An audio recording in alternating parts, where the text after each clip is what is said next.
किसी श्रीमान जमींदार के महल के पास एक गरीब अनाथ विधवा की झोपड़ी थी।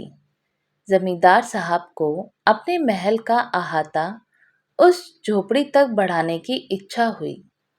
विधवा से बहुतेरा कहा कि अपनी झोपड़ी हटा ले, पर वह तो कई जमाने से वहां बसी हुई थी। उसका प्रिय पति और इकलौता पुत्र भी उसी झोपड़ी में मर गया था। पतोहू भी एक 5 वर्ष की कन्या को छोड़कर चल बसी थी।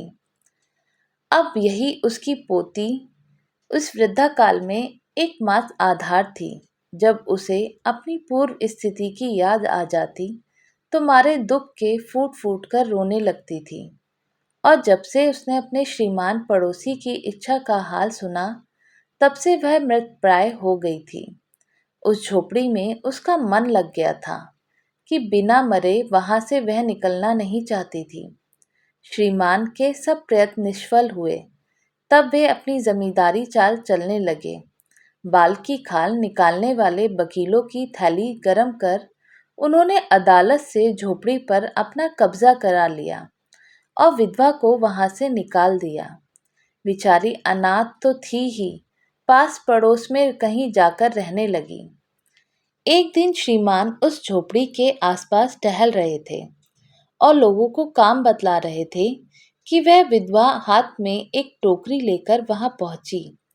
श्रीमान ने उसको देखते ही अपने नौकरों से कहा कि इसे यहाँ से हटा दो, पर वह गिड़गिड़ाकर बोली, महाराज, अब तो यह झोपड़ी तुम्हारी ही हो गई है। मैं उसे लेने नहीं आई हूँ। महाराज क्षमा करें, तो एक विनती है। जमींदार साहब के सिर हिलाने पर उसने कहा, जब से यह झोपड़ी टूटी है तब से मेरी पोती ने खाना पीना छोड़ दिया है।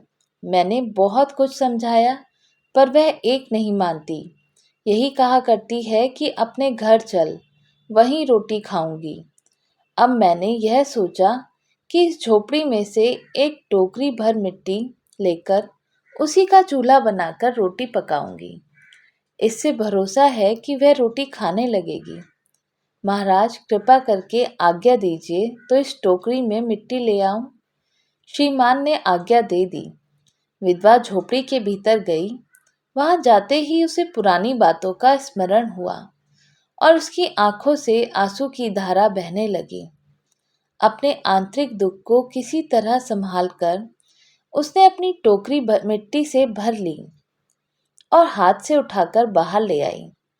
फिर हाथ जोड़कर श्रीमान से प्रार्थना करने लगी, महाराज, कृपा करके इस टोकरी को जरा हाथ लगाइए, जिससे कि मैं उसे अपने सिर पर धर लूं। जमींदार साहब पहले तो बहुत नाराज हुए, पर जब वह बार बार हाथ जोड़ने लगी और पैरों पर गिरने लगी तो उनके मन में कुछ दया आ गई। किसी नौकर से ना कहकर अपने आप ही स्वयं टोकरी उठाने आगे बढ़े। जो ही टोकरी को हाथ लगाकर ऊपर उठाने लगे, त्यों ही देखा कि यह काम उनकी शक्ति के बाहर है।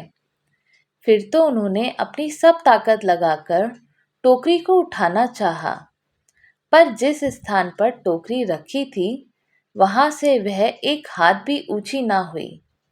वह लज्जित होकर कहने लगे, नहीं, यह टोकरी हमसे ना उठाई जाएगी। यह सुनकर विधवा ने कहा, महाराज, नाराज ना हो।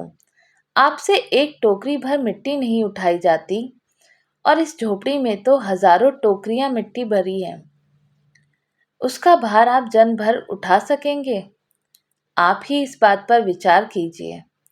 जमींदार साहब धन मत से गर्वित हो अपना कर्तव्य भूल गए थे, पर विधवा के उपर्युक्त वचन सुनते ही उनकी आंखें खुल गईं। कृत कर्म का पश्चाताप कर उन्होंने विधवा से क्षमा मांगी और उसकी झोपड़ी वापस दे दी।